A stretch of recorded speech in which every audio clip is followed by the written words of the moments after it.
Good evening, and welcome to another episode of The Take here on the College Football Mafia Network. I am joined tonight by my co-hosts, Sergeant Pickles. How are you doing tonight, Pickles?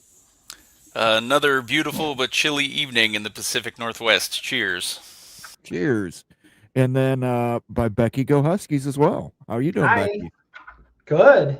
Good. Good. We're going to talk some National Signing Day. We're going to talk the crazy coaching carousel that just will not stop. And we're going to talk conference championship weekend. We got a lot to cover, guys. But Pickles wants to call out some Buckeye fans first. So I'm going to let him do that. Pickles, you can go ahead and call out the Buckeye fans. I see you're letting me do this while it's fresh on my mind.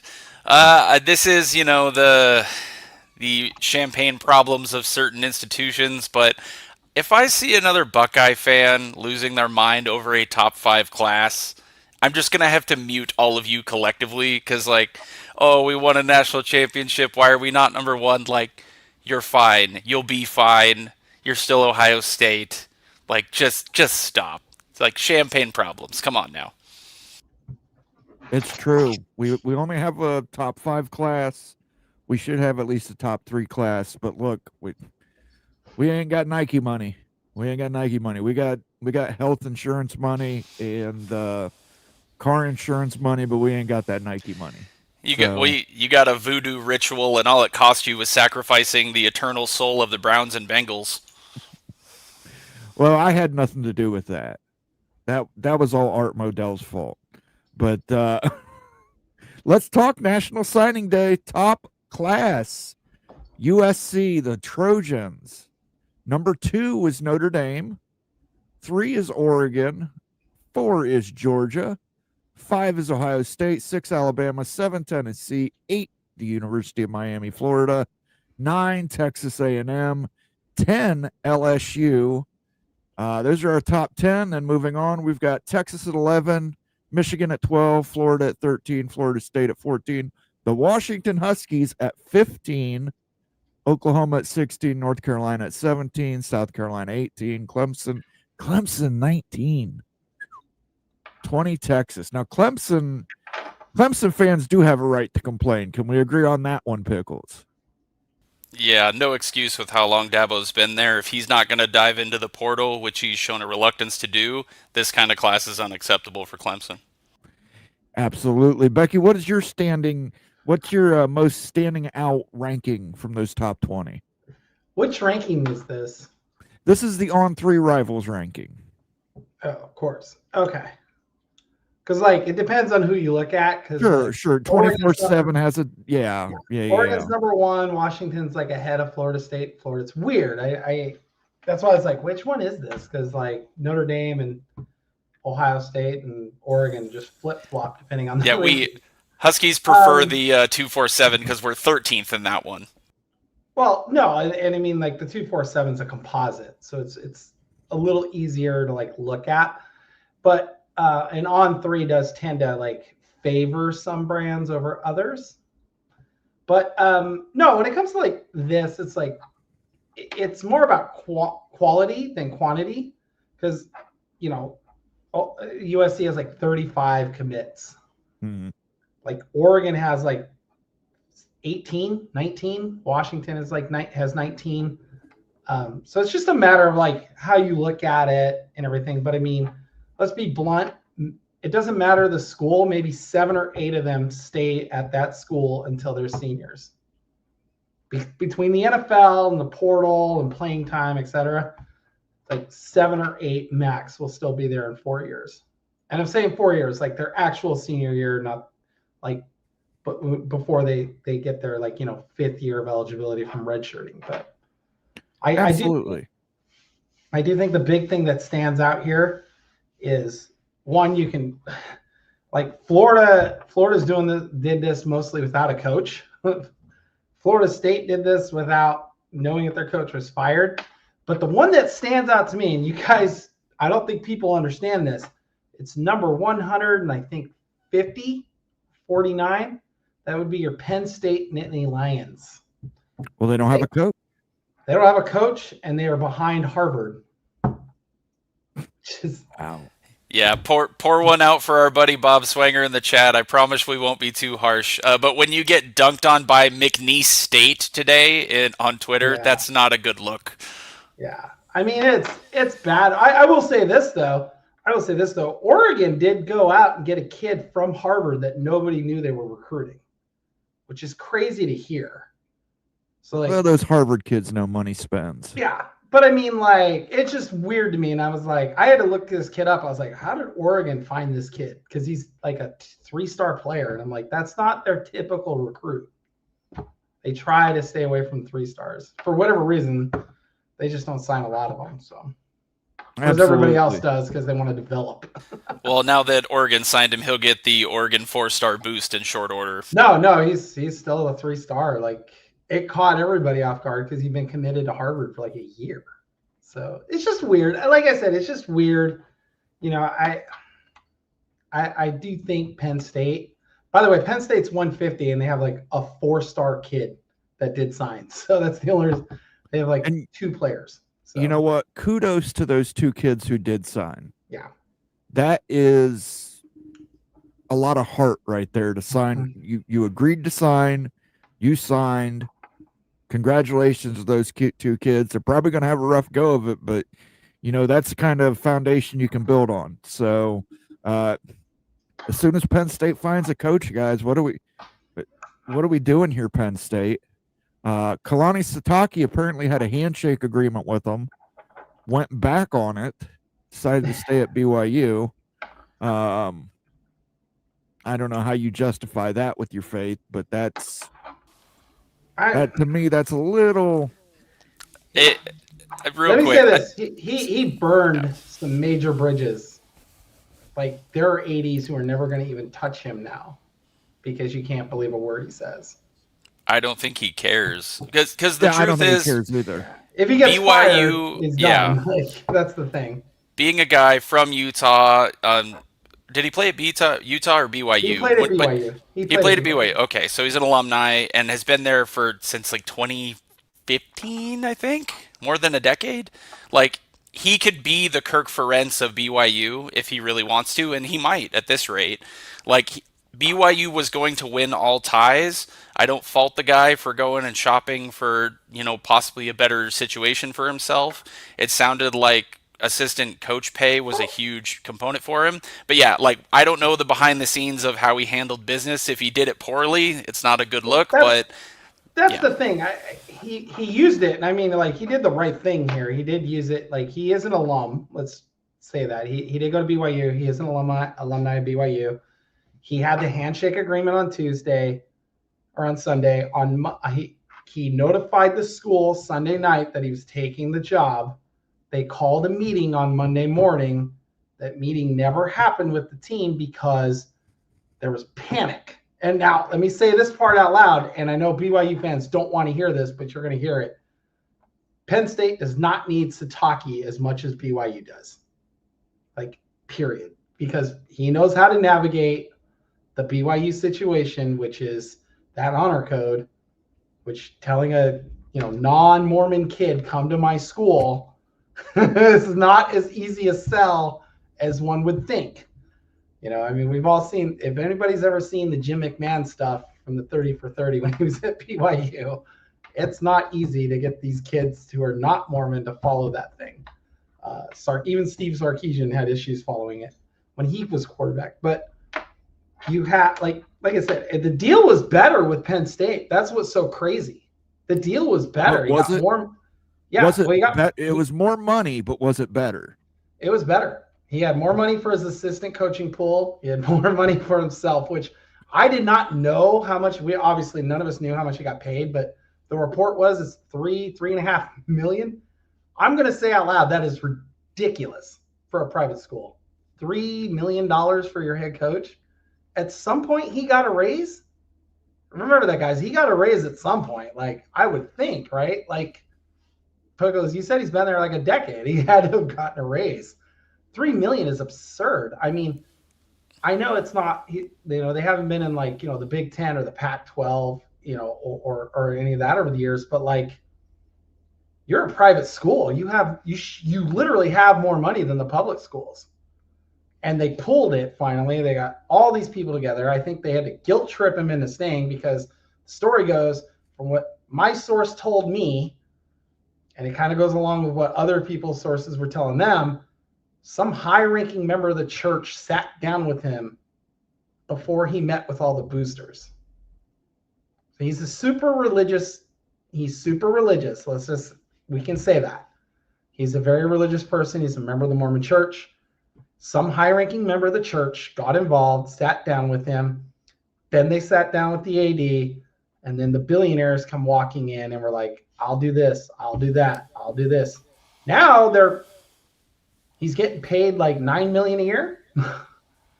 And he's got his coaches, his assistant coaches now got raises, and it makes sense. Like, it looks more, everything you hear now, it's pretty much on par with what like Northwestern is paying their guys, like their coaching staffs and stuff like that. So it fits now with where Texas Tech is, because he also got, and I don't know why they said this, but like what, $15 million toward NIL in addition. So Sure.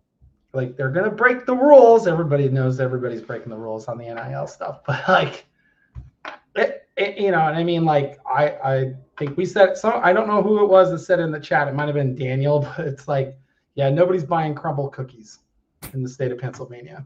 Yeah, listen, again, I don't know the other stuff, but I was told they had a handshake agreement or some kind of verbal commitment, and that changed. And I'm just, and maybe I'm just a rosy optimist, but when you give your word to somebody, I tend to, yeah, I heard the same thing. It was a handshake agreement. They had a dollar amount. They were working out minor details. And I told you guys that in the chat Sunday night. I said, all this is done. It's just minor details.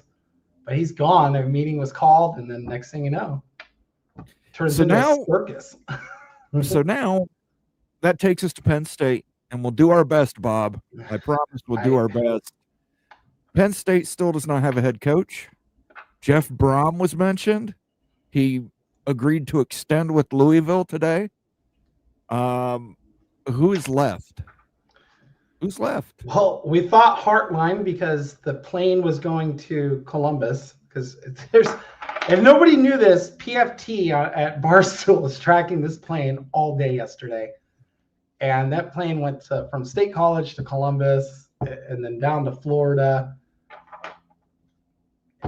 I don't know. I thought it was going to be Heartline because his name had come up, but he's taking the USF job. Sounds like Jeff Brom's not going anywhere.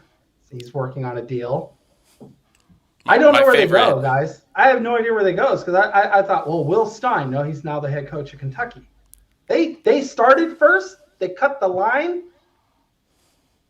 Yeah. And they ended up at the end. Yeah. I don't know how that works. Like, I don't know how you can do this. I don't know what to say. I don't know. I guess it's going to be Brian Dabble, or they're going to go after Brian Dabble for some reason. I think my favorite rumored coach that I saw today was notable Penn State alumni Hengel McCringleberry. If you're familiar with the Key and Peele sketch. Yeah, I don't know who they're going to get, but I mean, I tend to agree with Bob in the chat.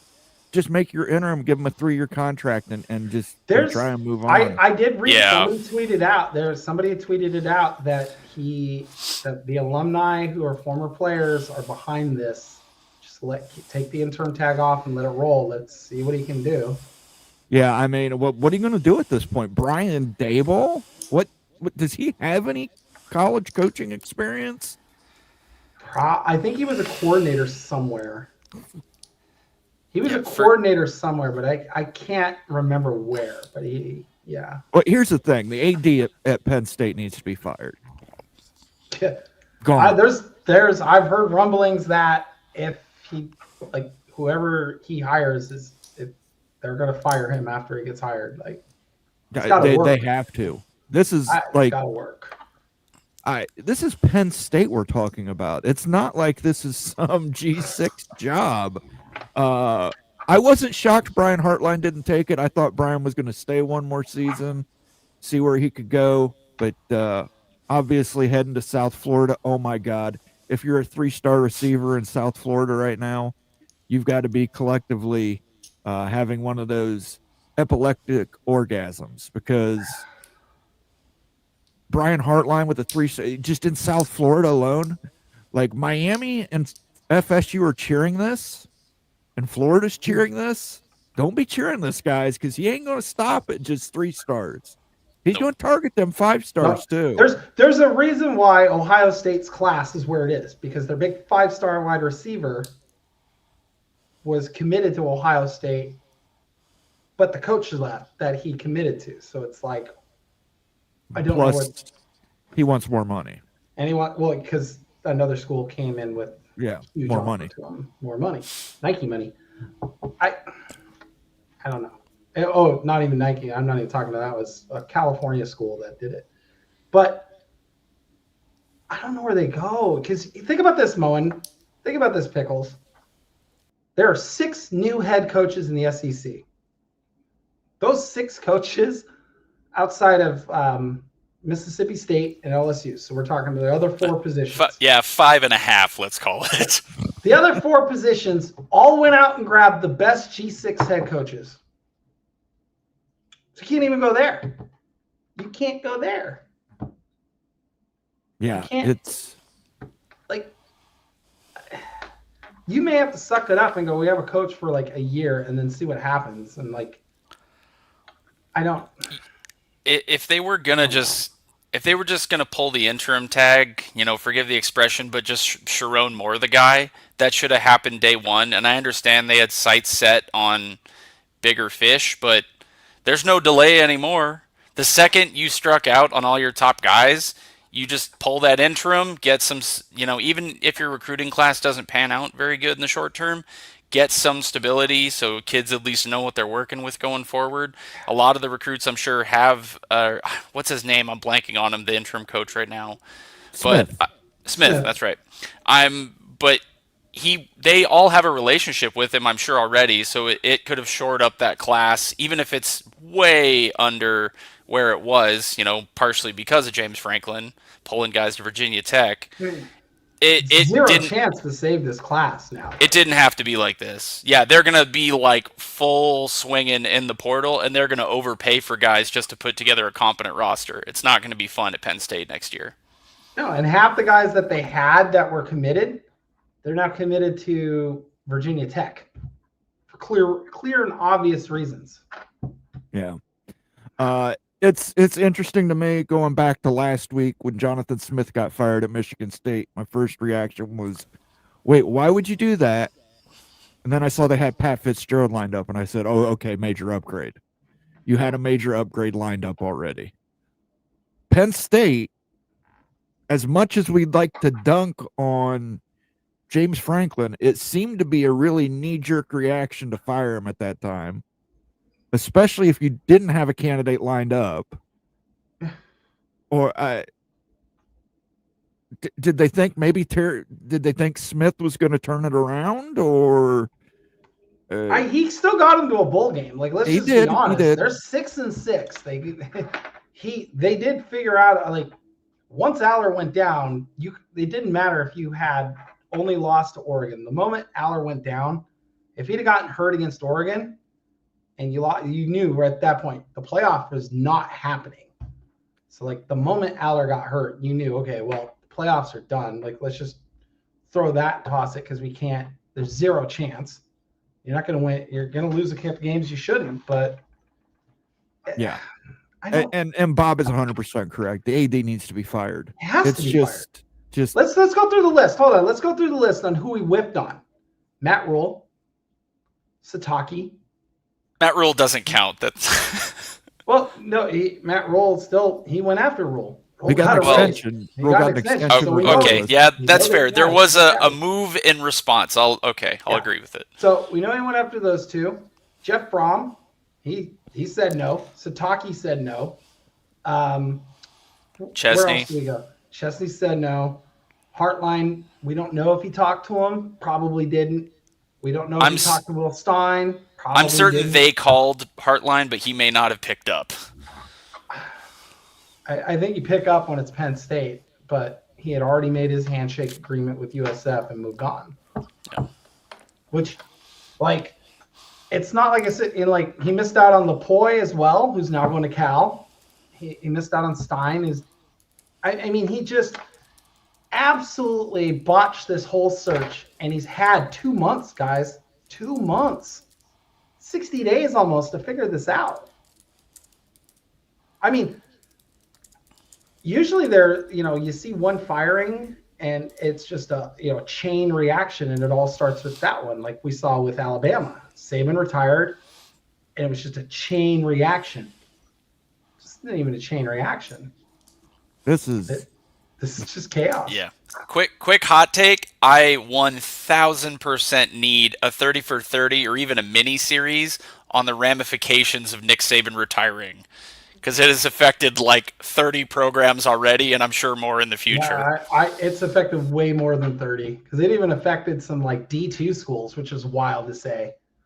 Yeah, but we'll have to negotiate that with Jimmy Sexton first, guys. Yeah. Who apparently, according to reports, is part of the reason why Penn State's having issues. Guess who he represents?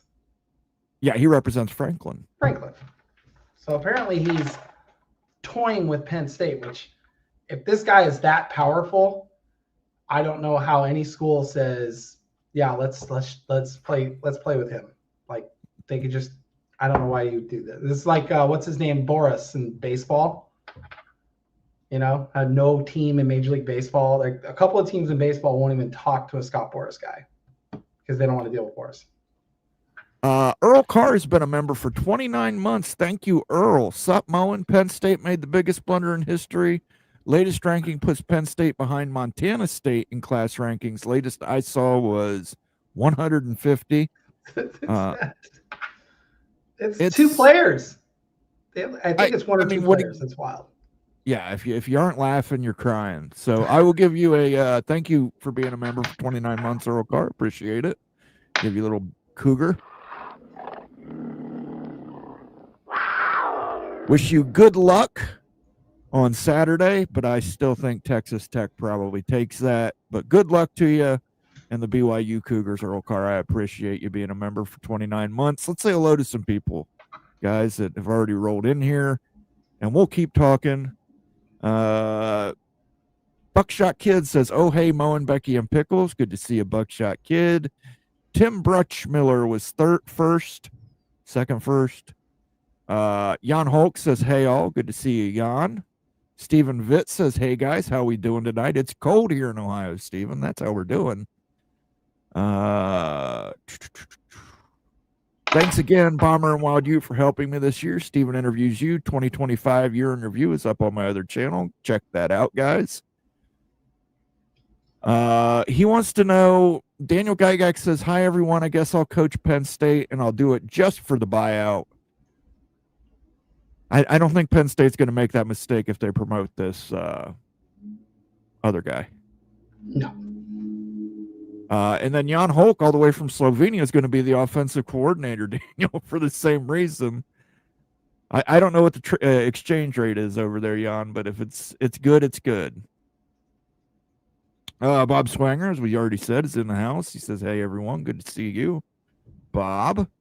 Devil Frog says, how many of West Virginia's 40-plus recruits make it 4 years or more? How many of anybody's 40-plus recruits makes it 4 years or more? Yeah, that's not unique to West Virginia. Shout out to our friend Daniel Gygax, though, because they pulled, a 4-star safety that was going to some other school, and they flipped him on signing day. Things are looking up in Morgantown. Let's go. Was that the kid that was going to Penn State? It was either Penn State or Pitt. I know it was. I believe No, so. it was, Daniel, it was Daniel, Penn correct State. me in the Penn State. Yeah, It was a Penn State kid. It was one of the Penn State recruits. Hey, capitalizing on your rival's misfortune, it's never a bad thing. Caden the Diesel Freak says, how about them Buckeyes? Doing good. Hey, we lost Brian Hartline. I got the sheet hat on, but, shit. At least he's going to be the OC through the playoffs.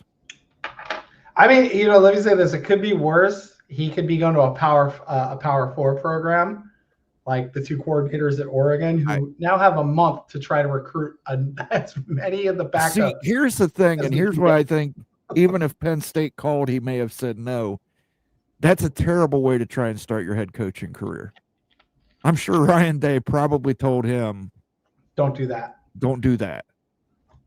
Go to USF, be there for 2 or 3 years, and then if I retire, if I get that NFL gig that I'm always looking for with the number 1 overall pick, then you can come take back over Ohio State. But don't go to a Penn State as a first-time head coach The pressure. and try and learn on the fly with that pressure. I mean, you have to make the playoff. Like, it's playoff or bust. It's like going to LSU as your first job. Well, they should call it used to be playoff or bust. I think whoever takes the reins there is going to get a lot of leeway at least next season. I think they get a 1 year reprieve because of the blow up that's going to happen. I think a lot. I've seen. Sorry to circle back on Penn State, but I just recalled I've actually seen calls today for them pulling a Greg Schiano and bringing back Bill O'Brien. It's so bad right now. I don't know if that's a great idea. Bob Swanger, you'll have to give us your thoughts, but I'm running out of names. He's not going to leave Boston because of his son, but yeah, his son's got medical issues and they're settled in Boston. Yeah. So. Yeah, State College isn't exactly a medical mecca. And I think he would go back to the NFL and be a coordinator before. Love sports. Let's go Mountaineers. Good class for him. Good class. Buckshot Kid says we need a new OC. Well, Chip Kelly's available. I mean, that could always. Did you guys hear why he got fired from Vegas? I don't know. They were paying him too much. They're bad. No, apparently, like aside from the fact that he butted heads with Carroll a little bit, he was shocker. He was apparently really lazy and didn't like. He wouldn't call certain plays. He wouldn't like. He didn't do some studying and things, and I'm like, this is Chip Kelly, guys. This is what he is. He's not a recruiter. He's not. This is not what he is. He does not want to coach. Yeah, I'm not shocked. I mean, I don't know about the lazy thing, but I'm not shocked at all to hear someone like Chip Kelly butted heads with Pete Carroll. That's the least surprising thing of that whole ordeal. No. If Florida State can be, this is from Devil Frog, if Florida State can be left out of the playoff for losing a player, Ole Miss should be left out for losing a head coach, especially since losing your on-field identity matters more than your record, right? That's come up. They said the president. We didn't say it. They said it. I'm just saying. Said it. I agree. I had nothing to do with it. I like Pickles is putting his hand up like. Pickles like, no, I didn't do it. I mean, let's just say that I don't think he's wrong. We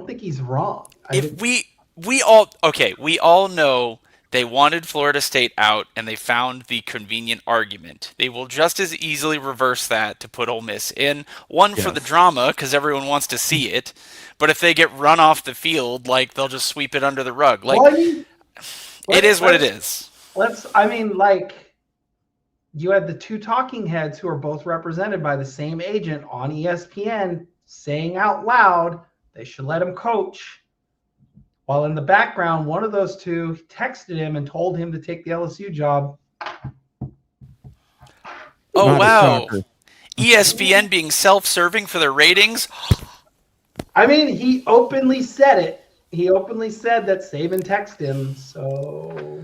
Oh, I'm sure. At least Saban's mostly honest about when he does these kinds of things. I'll give him that. Yeah. But they never paid players. Yeah, they never paid players. Cody X Reviews says, good show, go North Carolina State Wolfpack. I don't get enough chance to play this, so I'll play it for you.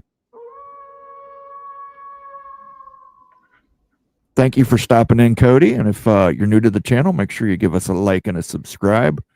Bulls fan 2K7 says, I wonder if Penn State was going to go after Colin Klein, but Chris Kleinman decided to retire due to health reasons, and Katy State got him instead. I don't think they ever did. I don't know.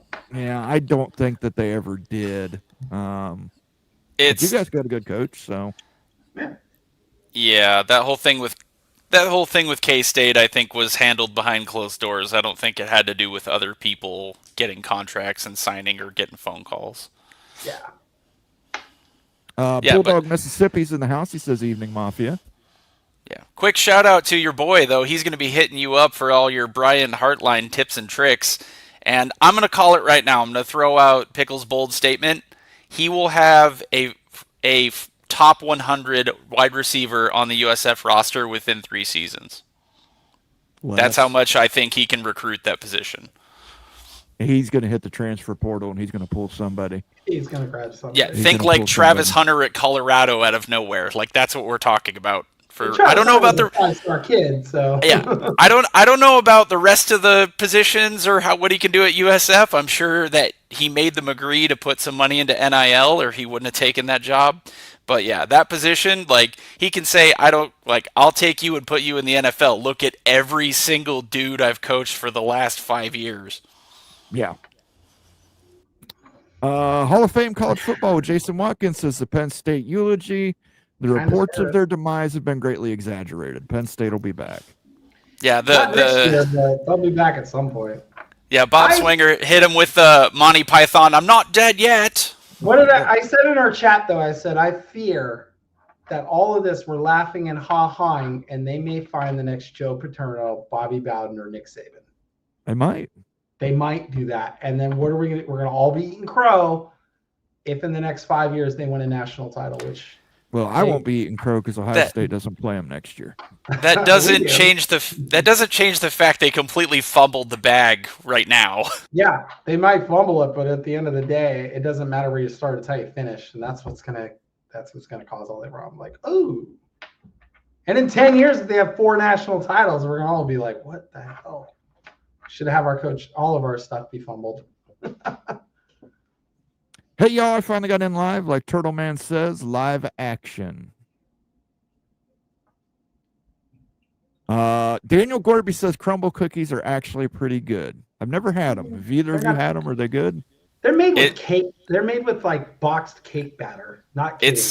It's a cookie as big as my face, and I'm not a small man, and it's basically diabetes in a box. Oh, my pancreas is throbbing at it. Yeah, I mean, I've had them. They're good, but I mean, like, I've had better cookies at, like, random bakeries.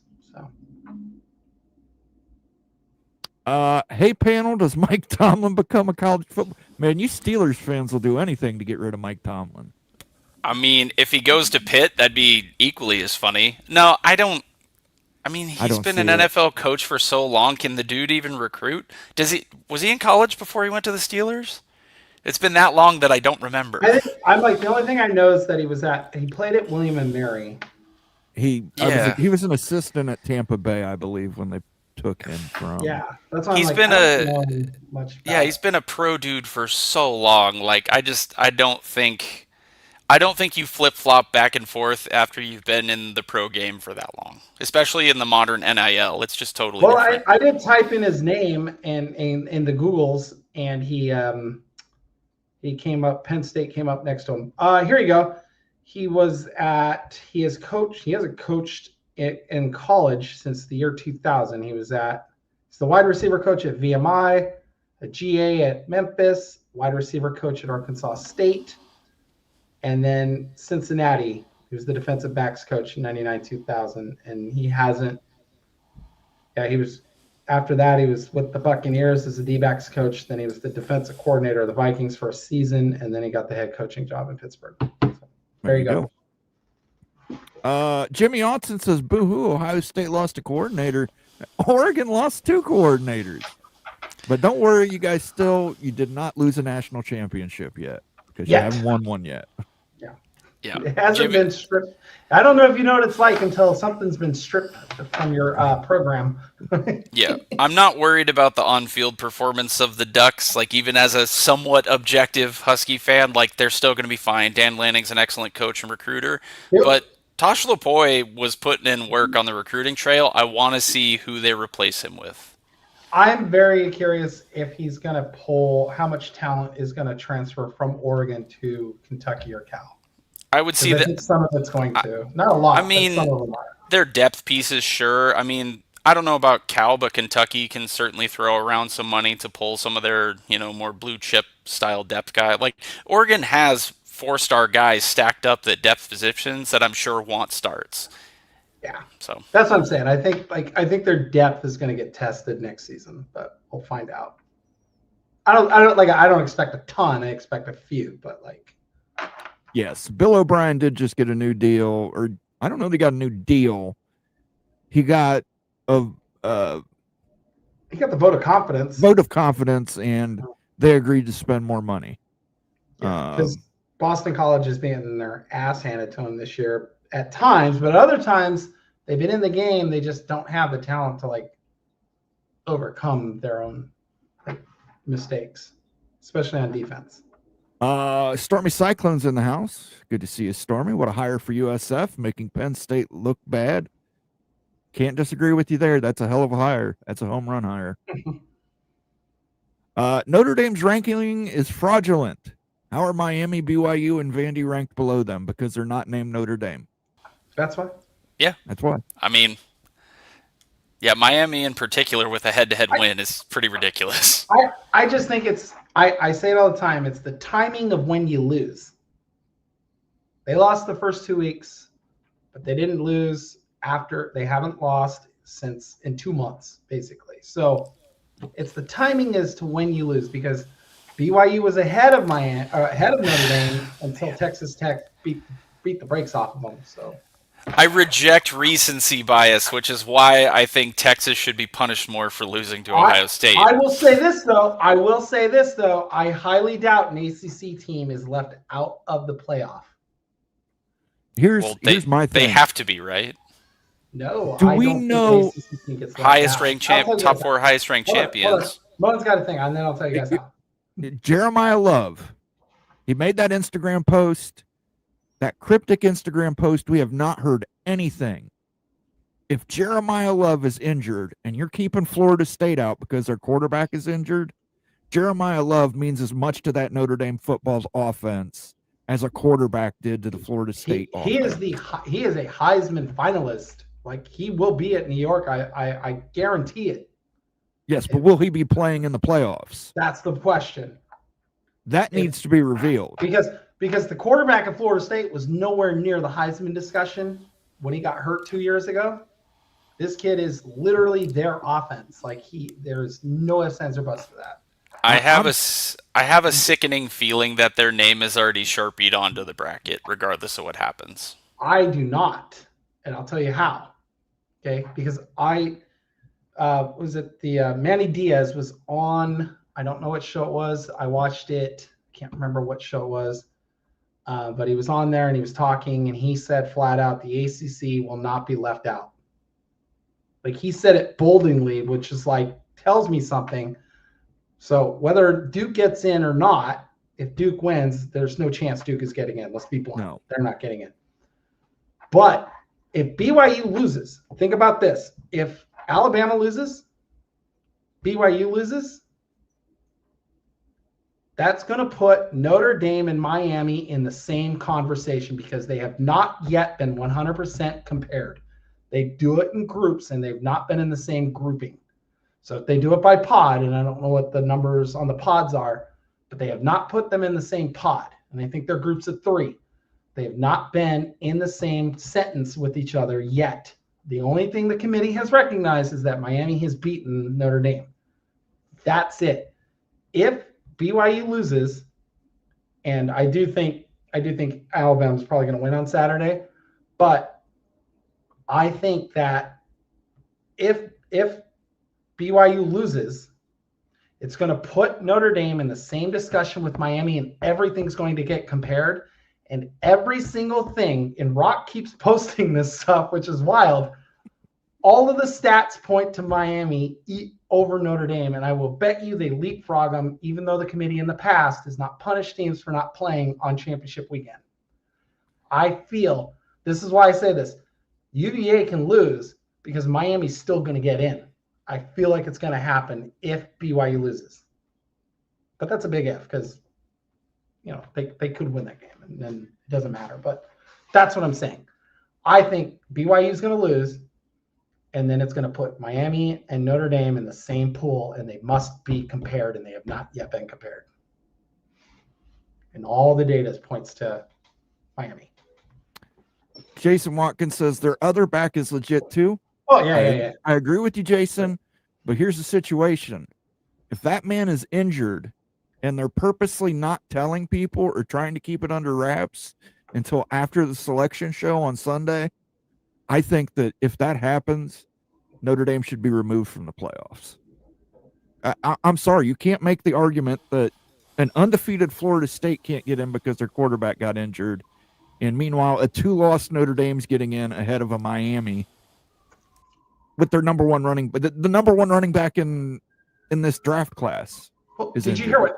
hear what Pate said? Well, Do you no, know who because the I don't one listen seed- to Josh Pate. No, but do you know who the number one seed is in the SEC? Well, it's going to be whoever. It'll be Georgia. No. Do you know who the home team is on Saturday? It ain't Georgia, because Georgia lost. Alabama is the number one seed in the SEC because they beat Georgia. Because they have the head-to-head. They have the head-to-head. That's so dumb. Pate said this, and Pate's usually dead right on his gut on this because he talks to people and he knows people in the SEC, which none of us do. But he knows people high up in the SEC. Like, you think that they're going to leave out?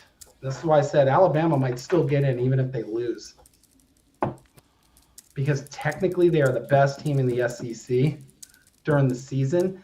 They might still stay in, which would be first off an atrocity because 10-3 is insane, but that might still happen. And if not, the SEC might blow up everything. Well, they might blow up the whole thing in January. I don't know about you, Pickles, but to me, a 10-3 team that lost in a conference championship game is better than a 2-loss Notre Dame that didn't even play in a conference championship game. Correct. I don't even disagree with it. With it. Yes, you played a soft schedule disregarding the conference opponents you did play, and you lost to a team you're being compared to, Miami, head-to-head. Why are we talking like this ridiculous? That's the issue. That's where it starts to become Miami now sits there, BYU is sitting there. It feels like the committee is going to let in a 3-loss SEC team, and it's probably going to be Alabama if they lose. It feels like it. This is something they would do because the SEC is so powerful. I think if the Big Ten were in the same boat, if, say, the number one seed were Ohio State and they had 2 losses, like, say, last season, if Ohio State was – I think Ohio State still would have gotten in, even if they lost to Oregon in the Big Ten title game. So USF is committing to the full $22.5 million next season. Only G6 to commit to it. I thought there was another one that committed to it. Well, the 2 Pac-12 schools are required to do it. They're required because they got sued. They're part of the lawsuit. As well as an additional $16 million increase in NIL for the 2026-2027 season. Pretty easy to see why Brian Hartline would choose to go there. Which, by the way, you see that $16 million increase in NIL? That's what they just gave.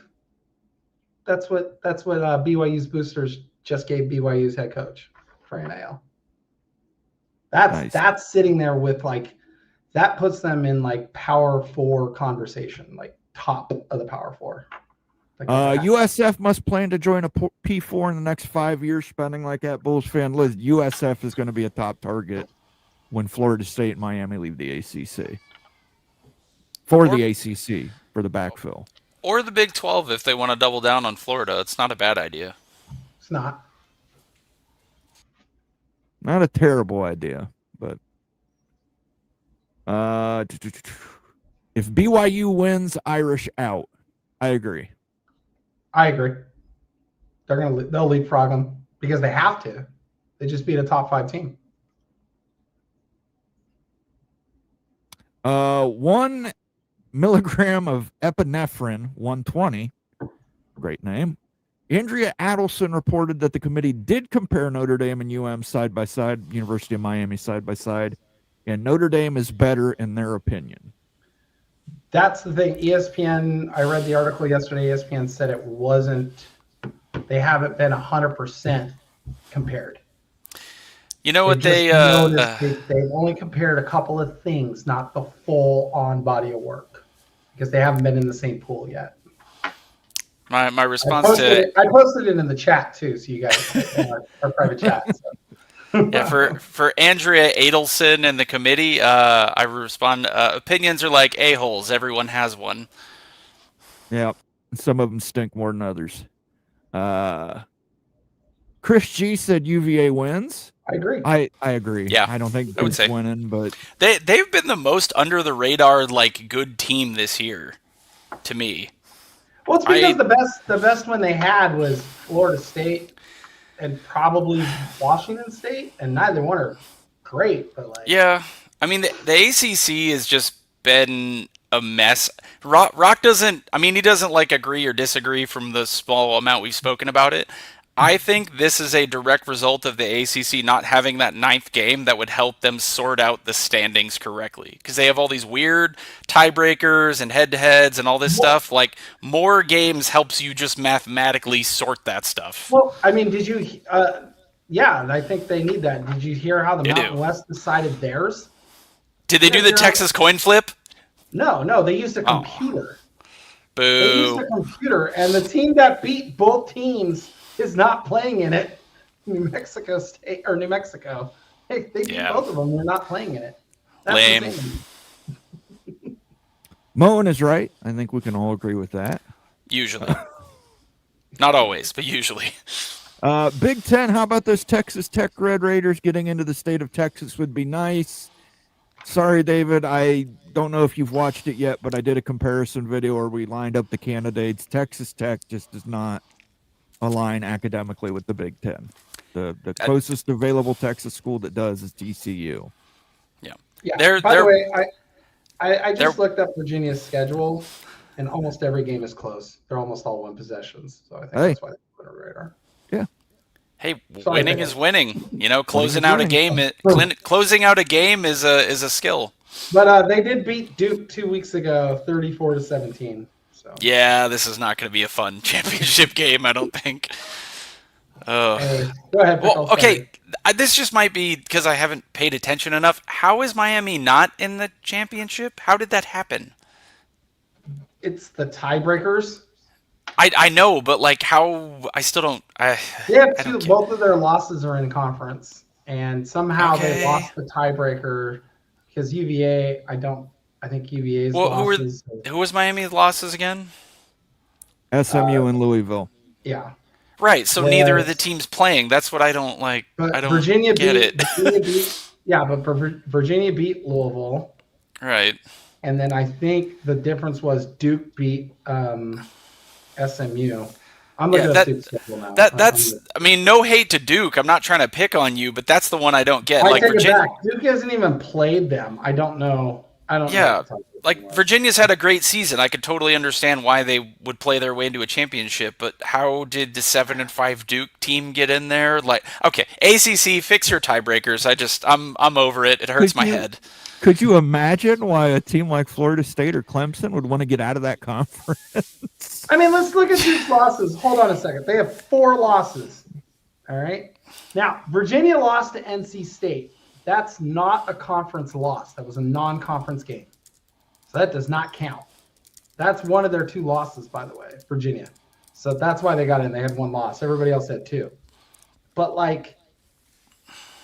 they lost. They got blown out by Illinois. Yep. They lost at Tulane by a touchdown. They lost to Georgia Tech by 9. And they lost to UConn by a field goal. Wow. So amazing. Their only loss in conference, Georgia Tech. ACC, get a 9th conference game. I'm tired of this. It's not even my conference in it. Yeah. This is what I was saying. If they ever did 24 and all 10 conferences champion got in, Duke would you could go literally 8-4 and make the playoff. Even the old Pac-12 North-South system was less bad than this, and like 9-win teams got left out of the Pac-12 championship all the time. Yeah. So bad. It's so bad. Okay, moving on. Go ahead, Moen. Ananias 7. Notre Dame needs to join a conference. And then Glenn Hanna, backing another duck up, says everyone who doesn't play in a conference championship should get 1 L. I agree. That's absolutely right. Maybe a 0.5. Tie. Give him a tie. ACC will not be left out. They have Notre Dame. Yeah, except they don't.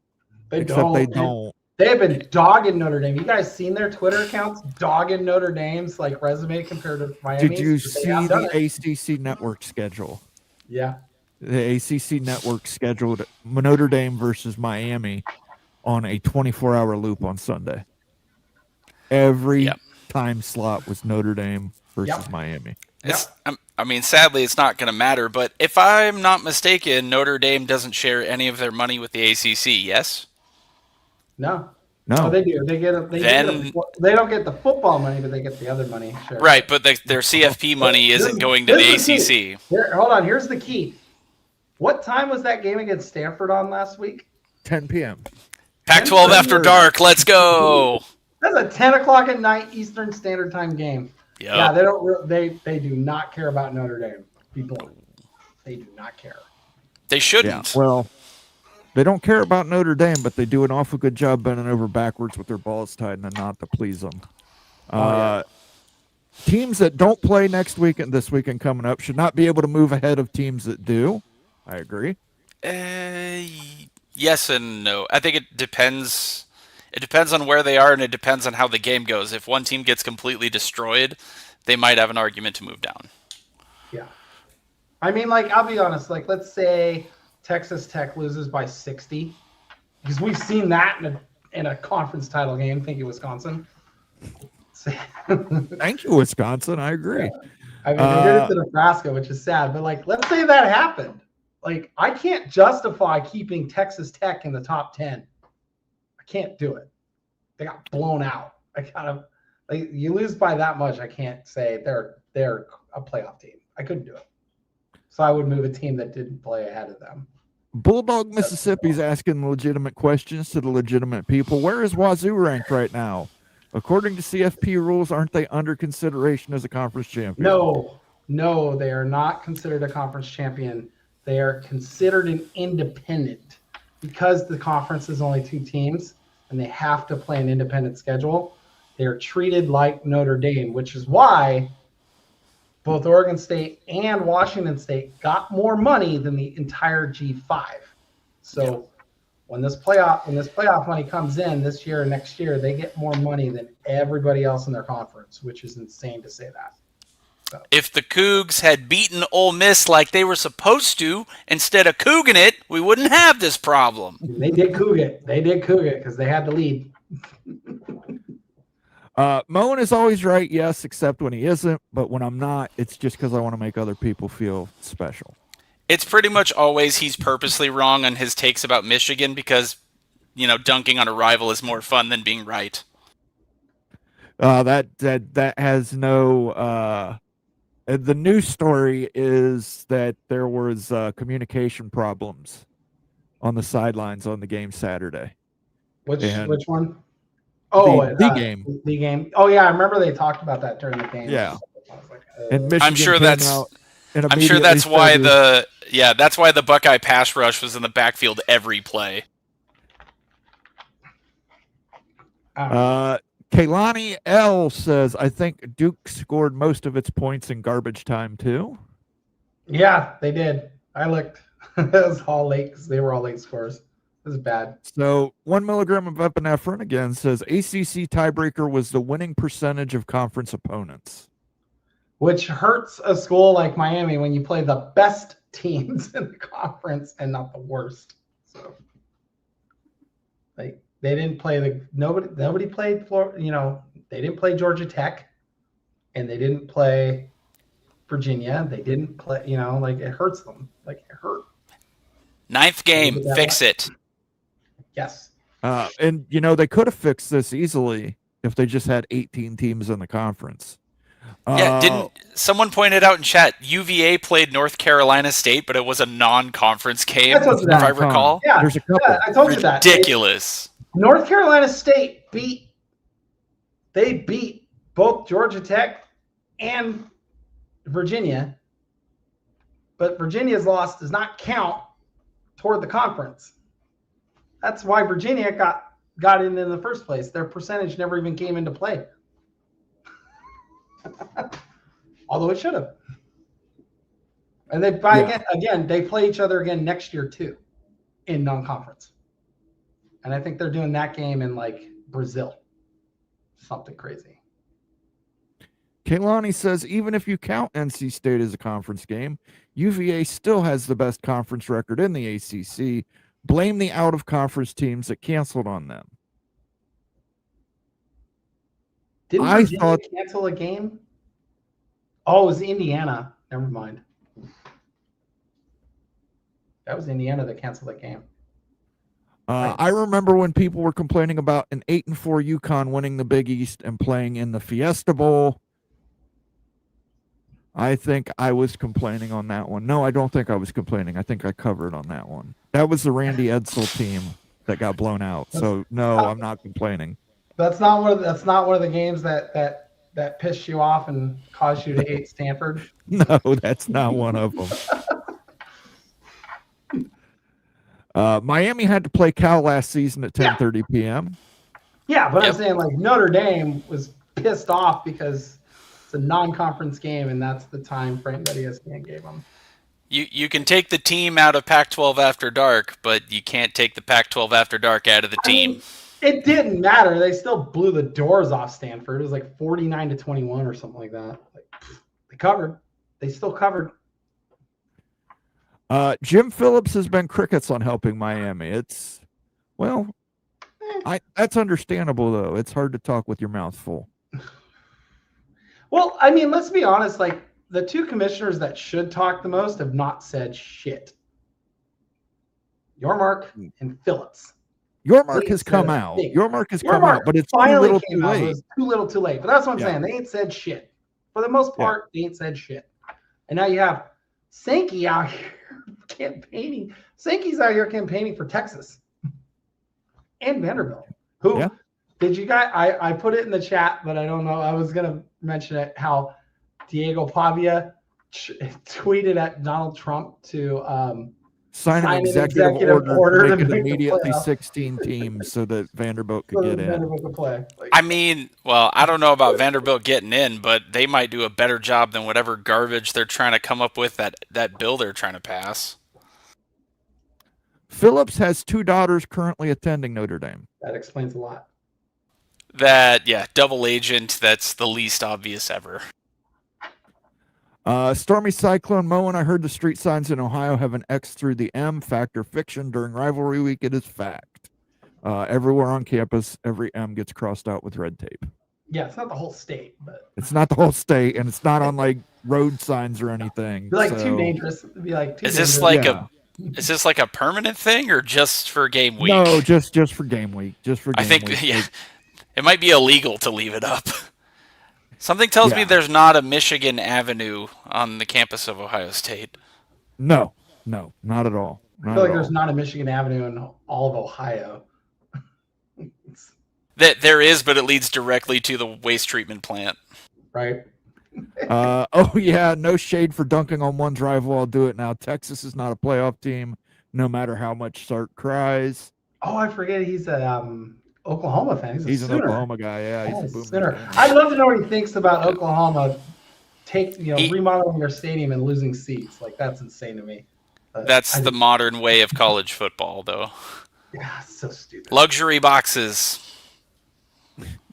And the other guy says, and I had Stanford to cover the 28.5 points. Went 9-11 for the week. I think you had picked Stanford too, didn't you, Becky? I did have Stanford to cover. Yeah, I haven't. I knew they get blown out, but I thought they would be at least within 24. I don't know if I was riding with Captain Andrew Luck or not, but it was an interesting game. I thought Stanford would do a little bit better than they ended up, but you know. They did good. They're just that running game for Notre Dame is just crazy good. How the mighty have fallen. We used to watch Toby Gerhart gashing people for 7 yards a carry. Jeez. Toby Gerhart, then Christian McCaffrey, and Bryce Love. By the way, if you guys want a little motivation for the picks this week, by the way, this is the last week for picks. Then we're going to do a bowl pick 'em on ESPN.com, and then we're going to do our own playoff brackets. But I just want to show you guys the results from the weekend. There are potentially 5 people, I believe, that could potentially win the picks now. I think I'm out. Statistically improbable, but no pickles, you are not out. I thought I did much worse, to be honest. Daniel Gygax did 9-11 last week on our 20-team picks. He is still leading with 87-63. Becky has moved up to 85-65. She is 2 places away. Pickles is 7 places away. There's 9 games. There's 9 games this week. You still could technically win, as could Moen, as could Bomber. Rock and Ute have been mathematically eliminated. That just goes to show you, because Rock and Ute pay attention to way more football than I do. Vibes-based picks win the day. I am going on vibes alone and doing just fine. Hey, as long as my head's above water, that's all that I care about. That's all that I care about. Epinephrine says, I hate it when it does that. With conferences going to 9 games next season, why would any P4 team schedule Notre Dame?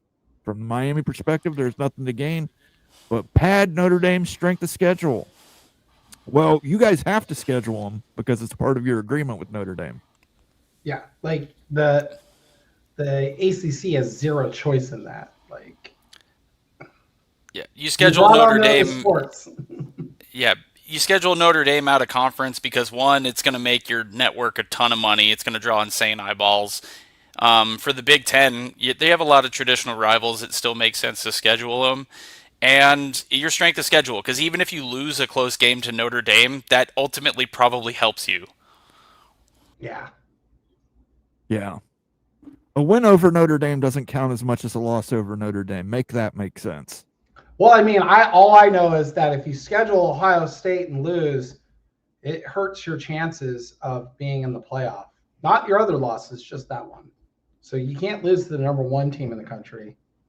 You have to lose to bad teams. So Texas taught me that. So Greg brought up the possibility of a streaming partner for the Big Ten at some point in the future, not Peacock. Greg's right. Mm-hmm. And they're bidding on one of the Big Ten championship games as we speak. So it's called Amazon Prime. We'll see if they get it. I may or may not still pirate it because I despise having to subscribe to 10 different things. By the way, did you guys see how much money? I think it was awful announcing stated how much money NBC is looking for to sell that game. 70, I think, probably 70 mil. 75 million. 75 million. So that's one game right now. One game. I you know what? I could see the evil corporation from Seattle taking it. And you know what? The best part of that is Kirk Herbstreit will have to call that game. He would have to call that game. He would have to call the Big Ten championship game. Oh. Well, it was weird. He said he's going to be at the Big Ten title game on Saturday. He did his little thing where he shows where he's flying to for the week, which I love that video that Amazon makes for him. They're going to the, after the NFL game tomorrow night in Detroit, they're flying down to Georgia, and then he's flying to Indianapolis. And he said that. So, what time is the SEC title game? The SEC title game's what, a 5 o'clock start? I am looking now. I want to say you're right because I know our game is usually after theirs. It's either before or after. Our game's at 8 o'clock Eastern. Their game is at 4 o'clock Eastern. So it would make sense that the Big Ten game would be after. So he's not going to get there on time, but I think he's going there as an alum from Ohio State to watch. Yeah, as an Ohio State alumni. Fickle was trying to spin his way out of the disastrous recruiting class. Oh, hell no! I don't know how he's going to do that. They lost. I just seen it. I just saw it before I logged in here. Somebody flipped a Wisconsin kid. Flipped a recruit from Wisconsin. It might have been West Virginia. It was West Virginia. It was It was West one of those Virginia. They linemen. flipped a linebacker, right? I It thought was it an was a offensive. linebacker. No, it was an offensive lineman. I thought. Oh, jeez. 'Cause I think it was his dad played at West Virginia, so it was just maybe. But yeah. Oh yeah, no, it was the kid that quit. Like he said, I remember it now. It was an offensive lineman. He said he was supposed to go to Wisconsin, and he was just like, I'm out. He checked out. He's like, I'm reopening my recruitment because they're just not good. Yeah, I'm sorry, Ryan. Man, We tried to get him fired. We tried. we tried for you. We really tried, and they just kept coming back saying denied. The Huskies did not do their part. We're sorry. Yeah, well, that was afterwards, though, wasn't it? No. They had made that commitment, and then he beat the Huskies. Yeah, that's right. But we tried to do our part to at least make it look stupid. We did not. We made it look good. 13-10. I'm still mad about that. Chris Henry Jr. has not signed yet. He has opened his recruitment. He's going back and forth with USC on money. Yeah. So USC offered him a buttload of money. He was going to sign, but Heartline. That's what I was wondering, is if Heartline moving put it on pause for him.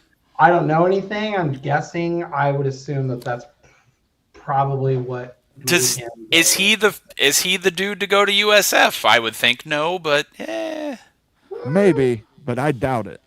I highly doubt it. But I mean, I think I'm with Becky. It'll be a transfer top end guy that ends up going to USF. Where does Dad go to school? Where did Chris Henry Sr. went to West Virginia. West Virginia? Yeah, he's not going there. Cincinnati. Played at Cincinnati Bengals. He was a hell of a receiver. God, he's so good. He made my fantasy team great one year. It's a running back that got signed by West Virginia from Wisconsin. Okay. I was like, I know that there was an offensive Lattimore lineman that opened. Yeah, I knew it was a lineman though that said he opened up his recruitment after. I take it not Marshawn Lattimore. No. Sooners got a 4-star wide receiver from Wisconsin. Washington got a 4-star wide receiver from Oklahoma. That's what I responded to him, if you see in chat, and I was like, "Yep, the Huskies signed the number 1 player in the state of Oklahoma, a 4-star from Norman. Like, what a fun world NIL we live in, you know." NIL, baby. The other guy says Chris Henry Jr. needs to go to school his dad went to. Well, his dad's not here to help convince him of it. So. You can always transfer. You never know. Yeah, you guys don't have the NIL to get him up there either. You need that. You need Pat McAfee and Randy Moss to kick in some money or something. You know what they need? They need President Trump to sign an authorization that we have to go back to coal. Get those coal mines going. We have plenty of money in West Virginia again. And 16 teams in the playoffs immediately. Bulls fan 2K7 says, tell Heartline to send down some second, third string RBs. I'm sure you'll get them. And wide receivers, as we'll be thin at that position next year. Hey, we'll be down to Jeremiah Smith, and I think Ennis will come back. Yeah. So we'll be okay. I know he's going to – look, we know he's going to pull some of those depth pieces, those like probably 3-star kids or maybe the 4 stars who have not seen any playing time. He's going to get those kids to go down there. Listen, if they're putting up $16 million in NIL funds – Brian Heartline knows where to invest it, and he's probably going to invest it in wide receivers. You know he's going to bring one of those 2 quarterbacks down that did not get the starting job. Lincoln Kienholz will probably be down there, but he's more of a running quarterback, but we'll see. Yeah. We'll see. We got to talk a little bit. Thank you for the super chat, by the way, Ryan. I don't know if I said that or not, but thank you.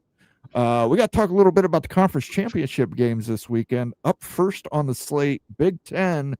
Number 1 Ohio State versus number 2 Indiana, guys. We are back to a number 1 versus number 2 matchup in the Big Ten championship game. What do you think? What's the spread again? 5 and... Is it 5.5? 5.5 was, I think, the last time. I'd have to go look at our picks again, but yeah, I think it was like 5.5. What do you think, Pickles? We'll start with you this time. I apologize. I was looking at some other crap going on. What did I miss? Ohio State, Indiana. Oh man, I Thoughts think on it? I hate to say this, but is this like the most inconsequential number 1 versus number 2 matchup of all time? Like, Pretty not that much. it won't be a great game. I think it will be, but like in terms of what it means depending on who wins, like they're both going to be in the playoff. They're both going to be highly ranked. Maybe it determines who gets the bye. I still would favor Ohio State because that defense is just nutty. That defensive line is wild to play. Like the Huskies played against them, and I thought the Huskies played well. Still couldn't score worth a lick. Like nobody has all season. And I know that's what Indiana hangs their hat on, so I think they're going to score some points. Fernando Mendoza, could it be his Heisman moment? Maybe, if he's actually able to like put up points against this defense, but I would still favor the Buckeyes in like a mid-20s close game. I don't think Indiana's going to do their running up the score trick on the Buckeyes like they do to everyone else. I think it's going to be a pretty competitive game. Fair enough. What do you think, Becky? The winner gets the Rose Bowl. Yeah, let's go. I think I had to look it up, and I think the last time Indiana played in the Rose Bowl was in the '60s. So, like when the last time, by the way, that they won the Big Ten was in the '60s. So, for Indiana, this means a lot. Like, I know it's like all of us, the rest of us in the Big Ten are like, it's more of an exhibition game, but for Indiana, it means a lot more. It absolutely does. Indiana has never held a number 1 position in the poll. Never. And a win against Ohio State would put them number 1 in the polls here. Quick sidebar. Sure. If the Buckeyes lose close, do they drop below 2? Nope. They're not going to drop below. They're going to They've never dropped a team who's been 1 lower than 3. Well, that's what I'm saying. They would put if the SEC if Ohio State loses and then let's say Georgia wins, do they bump them over the Buckeyes? That would be my question. I think that they would put Georgia at the 2 just because they're the SEC champion. Like I just think that just because it's the 2 best conferences, they should be 1 and 2, right? They should be 1 and 2. All honesty, they should be 1 and 2, but they're not going to drop below. They're not going to drop below Texas Tech. There's no way. Like they'll stay above Texas Tech. So I think they also want to set up that drama. They want that drama, guys. Like they want that, they want that 2 versus 3 as well. Ohio State, Georgia would draw huge eyeballs. It would, but you've got to make sure that they get there first. So correct. I don't think if Georgia loses, that's what I think. If Georgia loses, they're going to go to 2 because they're not going to. Again, they're not going to drop them below Texas Tech. I think if it's a close game, I don't see them drop. It's just going to flip flop. Here's the crazy part. Let me say this. What do you guys get your thoughts on this? 1, 2, and 4. Guess what conference they could all be? Big Ten. Georgia loses. Big Ten. Big Ten has 3 of the top 5. Yeah, we could see an Ohio State Oregon game, depending on who wins. We could do it. A rematch of Indiana and Oregon. Like, there's a lot at stake here. I think Oregon fans would prefer not to play after the bye. I think after last season they just want to play. But I mean, this is going to be it. I'm like Pickles and I'm like you, Mo, and I don't see Indiana scoring enough points. I don't see it. What's the most points scored on this year? Is it 10? I don't know, but this is going to be the best offense that Ohio State has played. Because like Texas, you'd have the best offenses they've seen are Texas, Washington, Michigan. I 100% think if you could bolt the Indiana offense to the Ohio State defense, they would decimate everyone, any team out there. I will say this though, I think Mendoza's going to have a good game, but I do believe that Indiana has not had a pass rush all year as good as what Ohio State's bringing. Like they have not like Oregon's pass rush is okay, but it's not great. They have to blitz to create the pressure. Ohio State does not blitz, guys. They get after you with 4. They get after you quick. So, and if they do bring if they do bring anybody on the blitz, it's the safety. What's his name? They'll bring Arvell Reese out of the linebacker position. Yeah. And then they don't generally bring Caleb Downs for Sonny Styles. Sonny Styles. I mean, they brought, like I say, because Caleb Downs blitzed against Washington, but probably because of Damon Williams' speed. But like, still, if they bring somebody out of the secondary, it's going to be him. It's going to be Downs.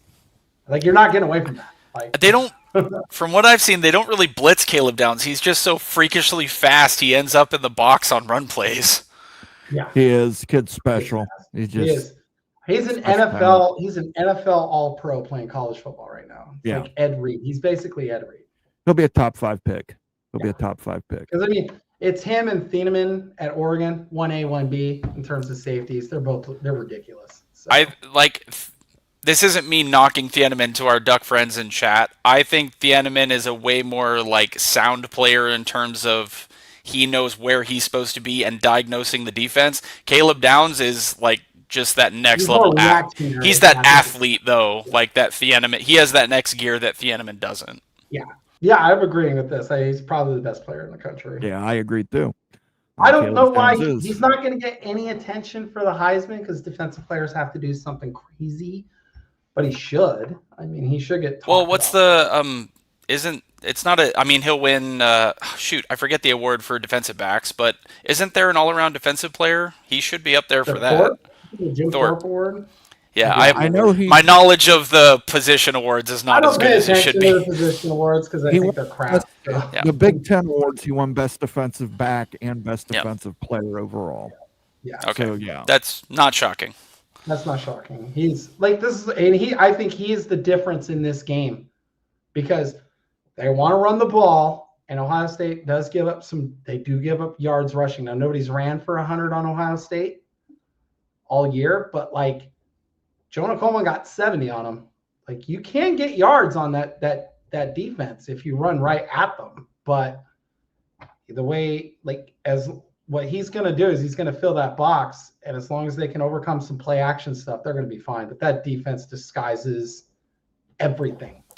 Yeah, not to discredit Sayin versus the Indiana defense, but the must-see TV is Fernando Mendoza against the Ohio State defense. Yeah, like it's. I don't see more than I don't think they're going to score more than 7. I don't think they get 17. I don't see it. I think they crack 20, but just barely. This defense feels like that Miami Hurricanes defense from 2001 when they had Ed Reed. Yeah, don't let Rock and Right hear you say that. I know. They're that good though. They're that good. They're that good. Like they're not on that same level, but they are that damn good. Like they just don't give up anything, and it's brutal. Like you have an easier chance of ripping a molar out of somebody's face than you do actually scoring 20 on Ohio State. Well, let's hope you didn't jinx it for us there, Becky. If I did, it's because they're like, no, we're cool.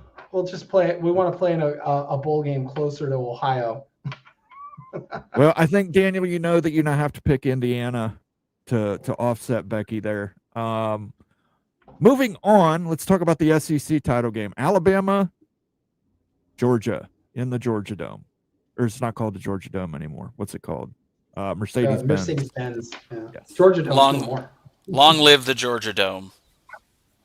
So you guys see that implosion video where the bus rolled up? So good. And all they got was the bus because it was parked and the stadium imploded behind the bus. When the bus moved, the stadium was gone. I never saw that one. Oh, it's good. It's pretty. Go funny. find it. It's amazing. Go find it. It's great. So Pickles. Started with Becky last time. Pickles, we're going to start with you this time. Or did we start with Pickles last time? Started with Pickles last time. That's fine. Okay. Sure. We'll start with Becky then because I want to keep it fair and balanced. Georgia, Alabama in the Mercedes-Benz Dome for the SEC championship game. What are your thoughts? Did you guys watch the first game with these two? This game is going to be insanely fun. Both teams give up points. This is not the SEC of like 8 years ago where it was 7-6, would be the final. Neither one of these defenses are great. Neither one of these defenses are sharp against the run. Neither one's perfect against the pass. Alabama's not a great running team. They're just not. But they will throw the ball, and they will throw the ball around the field.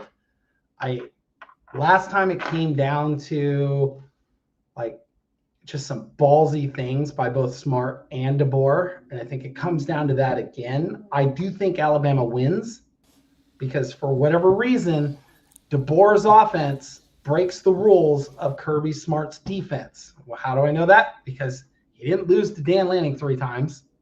Dan Lanning runs the same exact defense as Georgia, and he hasn't lost to Kirby Smart yet. He's 5-0 against that defense, against the Georgia style defense as a head coach. So eventually that's going to change, but like I don't see it this weekend. This is if Georgia can keep Alabama in 3rd and longs and get them off the field and like with 4th and like 10 kind of situations, they're gonna win this game. But I don't think they can do that as consistently as they'll have to. Okay. What do you think, Pickles? I'm really upset because I don't want to pick the Tide for obvious reasons, because I'm petty like that. But DeBoer and Ryan Grubb in big games, again, Huskies versus Michigan championship aside, like they get it done. They like pull all their tricks out of the bag. And I think DeBoer's just a big game coach, and he has Kirby Smart's number. Like, he's not daunted by Georgia. You know, they're not some immovable force in front of them. I think that they pull it off in a close one. Would it shock me if Georgia wins? No. This isn't me dogging on Georgia as, like, the number 2 team. I just think Alabama makes those couple extra plays that make the difference. See, and I brought this up this week, and I'm going to bring it up again this week. People said Ryan Day had a Michigan problem. Kirby Smart has an Alabama problem. And it's a lot more severe than Ryan Day's Michigan problem was. I think Alabama wins this game. I think Kirby Smart continues to struggle against Alabama. I think it's psychologically in his head now. Now, he brings up a lot of time, well, yeah, a lot of those games are SEC title games and playoff games and et cetera, et cetera. Well, yeah, they are because they're both very good teams, but it doesn't change the fact that I believe he is 1-6 now. It's either 1-6 or 1-7. And his winning percentage against everyone else is like outlandish compared to Alabama. Compared to Alabama, he has an Alabama issue, and I don't know if he can overcome it. Ryan Day overcame his Michigan issues. Maybe Kirby. It's 1-7. Jason says she's 1-7. So that's after they played earlier this year. Kirby Smart has a Alabama issue, and I don't see that stopping. Moving on, let's talk a little bit about the Big 12 rematch, Texas Tech versus BYU. Pickles, we're going to start with you this time. What are your thoughts on the Cougars versus the Red Raiders? I just got to say that although their conference commissioner has been asleep at the wheel for some reason, and Bomber has ranted about it quite a lot on his shows, rightfully so. Rants a lot. Yeah. But shout out to Texas Tech and BYU fans, because their game in Jerry World, a monstrous stadium, is friggin' sold out. That's amazing. I mean, like It's Texas Tech. Like right. You and I both know half that stadium will be BYU. You and I both know that. Over half. I think BYU travels, and I'm just saying, in an era where their conference is maybe seen as a step down, they're showing up and they're showing their support, and I wish their commissioner did more for them. I'm kind of with Bomber on that one. However, much like Alabama and Georgia, unfortunately, Bomber, the first game did not go so well, and I have to roll with Texas Tech. Do I think maybe Satake being back and hyping up for a championship game, can they keep it closer? Yes, but that first game did not give me enough confidence to say that BYU can overcome their mistakes and beat Texas Tech. They're extremely talented. I think the Red Raiders win. I will say I think BYU keeps it like maybe like one score into the fourth quarter, and then Texas Tech kind of runs away with it at the end. But I think the Red Raiders win. Lots of tortillas in Jerry World this year. What do you think, Becky? There's no way they're making up 19 points in a month. No way. They beat them with their quarterback beat BYU with one leg. He's been playing on one leg. I think his leg is broken. I really do. I think Texas Tech has been ridiculous. Their front seven is brutal. They shut down the run. They get after the quarterback. They make you uncomfortable as a quarterback, and they do a very good job. And last time they kept, was it Bachmeier? Yep, Bear Bachmeier. They kept him in the pocket. He could not scramble and do the things that he wants to do.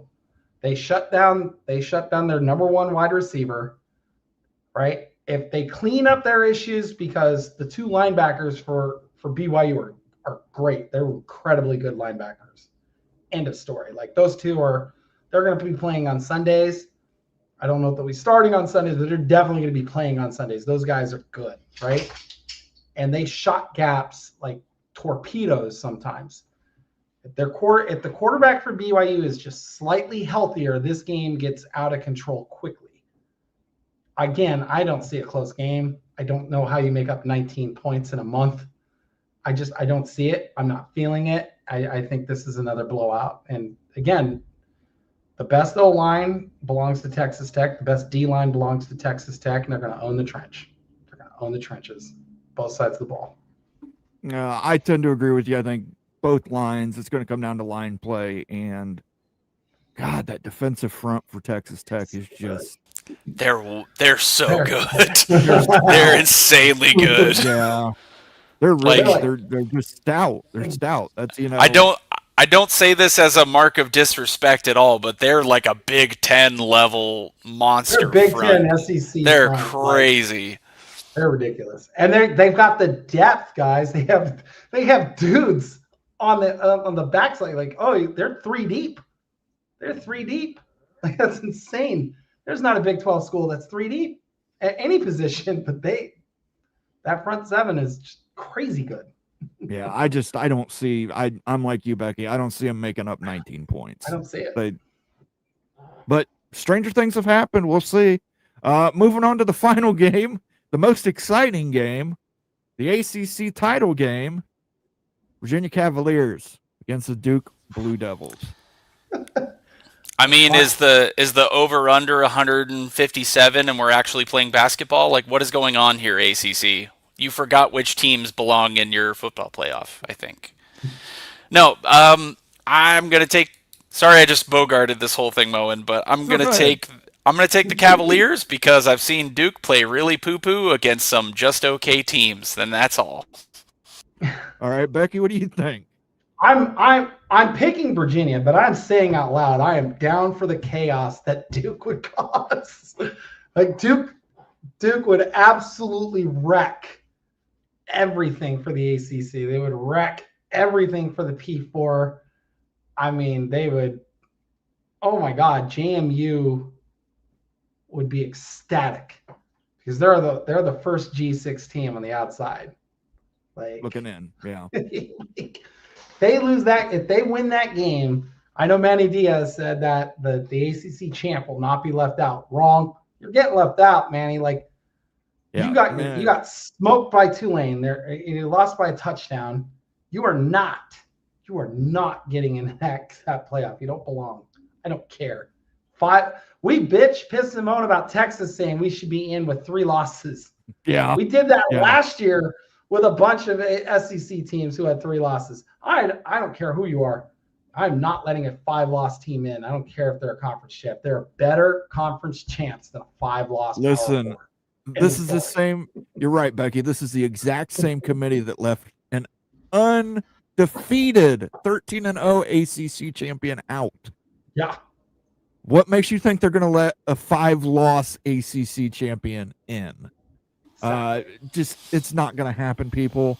It's I look for Virginia to roll on this game. I think Virginia does get a playoff spot, and deservedly so. It's a great season for them. They're getting the Indiana slot from last year, where it's a really good season, but maybe they don't have quite the talent. I will say this though, guys. You've not watched them play. That defense of theirs it's good. Yeah, underrated. Their defense is legit. Like they underrated. Make teams uncomfortable. Yeah, it's good, but I think once you put them up against the other 11 teams in the playoffs, it's very yes. I mean, defense wins championships, but you got to have a little bit of offense too, and they don't have their offense does not match up against any of those teams. Hey, I will say, much like Arizona State against Texas from last year, like shocking things can happen. These teams can play the game of their life and be in it down to the wire. So, never say never. This will be our last question for the evening. We went 90 minutes. Bulls fan 2K7, thanks for stopping by, Bulls fan. I have a question for y'all. Let's say next year's Big Ten title game is Oregon versus Washington. Should the teams travel cross country to play the game in Indy, or should it be out west closer to the schools? I'll go ahead and answer this for you. They've got a contract with Lucas Oil Stadium, so that has to be honored. Yeah, so they will be traveling to Indy regardless. Yeah, I mean, you want where Commissioner of College Football Mo and Pickles or Becky has control of this thing, or what actually is going to happen? Because it's going to be if move the stadium. I like Glen. Yes, we will just relocate the stadium. Can we put it on the Avengers helicarrier and just float it across the country? Or just put it on like a hovercraft where you just get a cloud of air and we'll just push it. Everybody's going to have to help, though. Everybody who's a Big Ten fan has to help push it across. Yeah. So, I have a legitimate question, though. With UCLA likely leaving the Rose Bowl, would you be okay seeing a scenario after the current contract expires, rotating every other year Lucas Oil and Rose Bowl for the championship? I've said it for a long time. I'd like to see it rotate every 4 years. You get Lucas Oil 1 year, do something in California, probably Rose Bowl. Rose Bowl. It'd have to be the Rose Bowl. Have to be Rose Bowl. Maybe something in Minneapolis. Vegas, let's go. Minneapolis. And if you add a Southeastern team, like if you end up adding a Miami or a Georgia Tech or a, what have you, there should be, I think it should be as regional as possible, if that makes sense. I think, the East Coast should represent with Lucas Oil. The Farm Belt should, with Minneapolis. Give the West Coast the Rose Bowl, and then give the Southeast, if you've got Southeastern schools down there, a Southeastern venue, whether it's Atlanta or Miami or, I'm just looking forward to the day that Washington has to travel to their conference opponent, Miami, or vice versa. It's the longest trip in the 48 states. That's the longest flight that you can make in the 48 states. So, yeah, it'll be interesting to see in that Big Ten title game just how much of the crowd is Ohio State versus Indiana. Because, more or less a home game for Indiana. It's basically a home game. What are they, 45 minutes to an hour? Yeah, it's about an hour. Yeah. Bloomington's about an hour. Depends on how much it snows. Ohio State fans travel really well, too, though. So I know. They all got stuck on I don't know if you guys paid attention to the game, but there was a lot of red in the big house. I was shocked. It was in the fourth quarter. It was definitely in the fourth quarter. I have a feeling if Ryan Day lost, they would make a barricade around the buses and he would be tarmacked at Michigan and forced to walk all the way back to Columbus.